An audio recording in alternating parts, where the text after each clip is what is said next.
It's the Joe Show.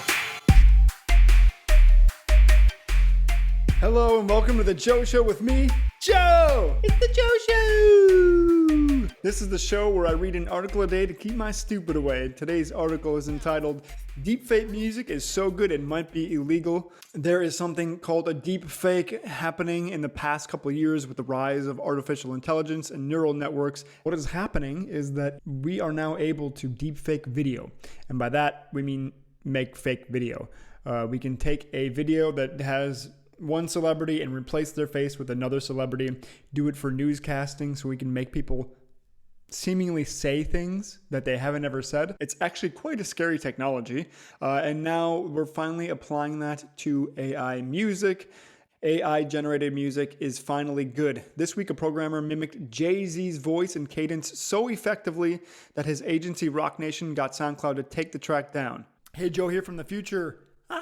I went and downloaded one of the tracks that was taken down by Jay-Z, and then I added some beats that I found online from a free beat, which I will credit in the link below, but here is a little sample of what that could sound like if Jay-Z was rapping Hamlet. That was so good that it got taken down. Here it is.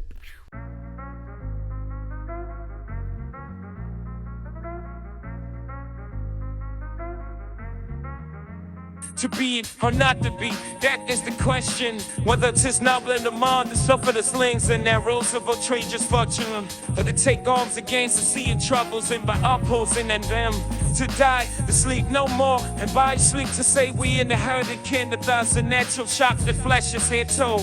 'Tis a consummation, devilly to be wished. To die, to sleep, purchase the dream. And it is the rub, but in that sleep of death, what dreams may come. When we had shuffled up this mortal cold, must give us pause. There's the respect that makes calamity so long. Life, for who would be the whips and scorns of time. The opposite's wrong, the problem is continually. The pains of disparate love, the lows delay. The insolence of office, and the spurns the patient. We're rid of doing what it takes. When he himself might his quaitors make with a bare bargain. Who would fall those beards to grind and sweat under a weary life? But that the dread is something after death. The undiscovered country from whose born no traveler returns. Hustles the will and makes us rather bear those ills we had to fly to others that we know not of. This conscious those make cowards of us all. And this a native room of resolution is sick greed or the podcast of thought. And enterprise is a great pitching moment. With this regard, their currents turn to riot and lose the name of action. Essentially, these algorithms analyze large collections of artists' songs, find patterns in the audio data that humans would correlate with hallmarks of a music style, and then use those patterns to generate new audio. That's a really long way of saying they take a really big set of data, they train an algorithm on it, and then it's able to spit out something that sounds like that artist. Some of these generated songs are incredibly good. One sample found embedded in OpenAI's website is a Christmas song about being in a hot tub, sung in the style of Frank Sinatra. Let's give it a listen.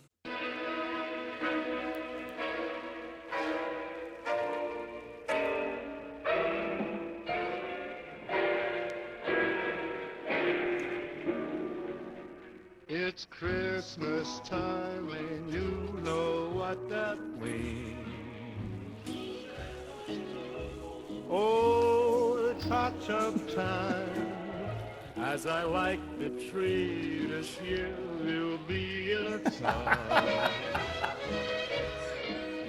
Oh, it's hot tub time. It's Christmas time.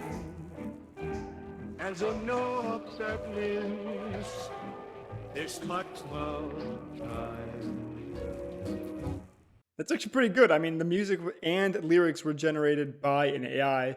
It sounds like something that could have been recorded around the time of Frank Sinatra. Like that's pretty cool. So is AI generated music that impersonates a human singer legal in the United States? The answer is a satisfying and emphatic maybe. How legal are these things and how will they be used in the future? That I think is very, very interesting.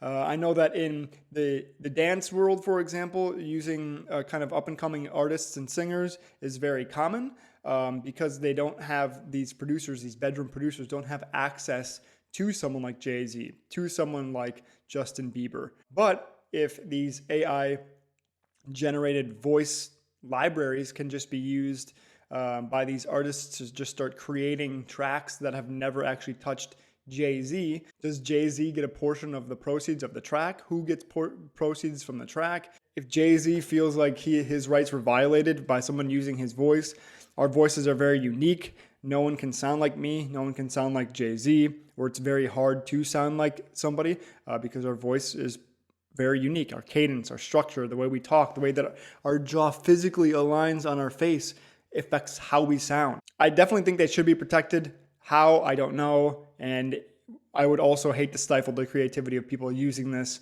to express themselves as artists. So that's been today's Joe Show. If you like my content, click subscribe below and hit that bell so that you can get a notification when I upload a new video. In the meantime, read something good. This has been the Joe Show.